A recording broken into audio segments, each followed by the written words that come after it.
চাঁদপুর জেলার ফ্যামিলি কার্ডের বিতরণ অনুষ্ঠানে আমাদের সকলের মধ্যমণি মাননীয় প্রধানমন্ত্রী বাংলাদেশ গণপ্রজাতন্ত্রী এবং বাংলাদেশ জাতীয়তাবাদী দলের চেয়ারপারসন তারেক রহমান, জনাব তারেক রহমান এমপি।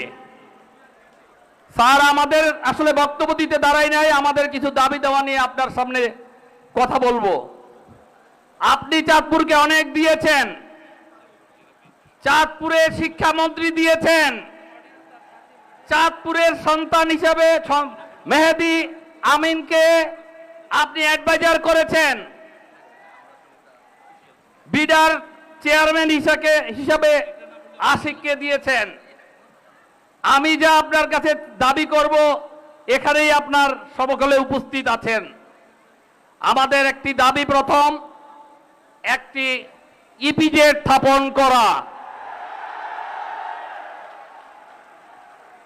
এই ইপিজেডের মাধ্যমে আমাদের বেকার যুবক যুবতীরা এখানে কর্ম করতে পারবেন। যেখানেই হোক একটি ইপিজেড খুব জরুরি প্রয়োজন। এবং চাঁদপুর সদরের রেল যোগাযোগ, নদী যোগাযোগ এবং সড়ক যোগাযোগ তিনটাই বিদ্যমান আছে। মাননীয় প্রধানমন্ত্রী আমাদের চাঁদপুরে নদী ভাঙ্গন এরিয়া, এখানে স্থায়ী বাঁধের একটি বন্দোবস্ত না করলে এই চাঁদপুরে আমরা থাকতে পারবো বলে মনে করি না।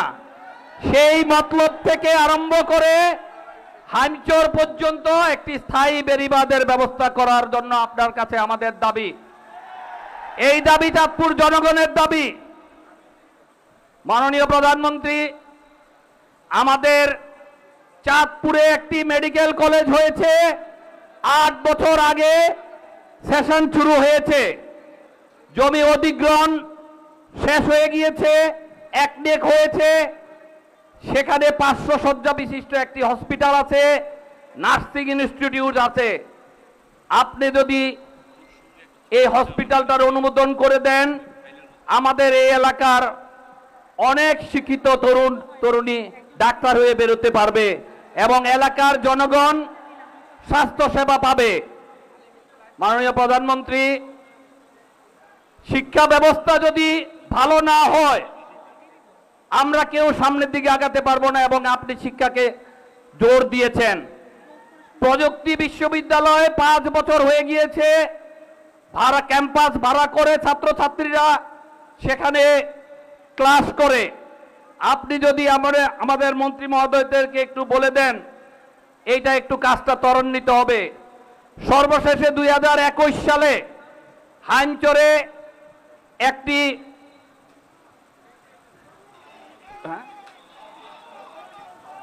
হাইমচরে 8000 একর নিয়ে একটি অর্থনৈতিক জোন প্রস্তাবনা করেছিল জায়গা সরকারের।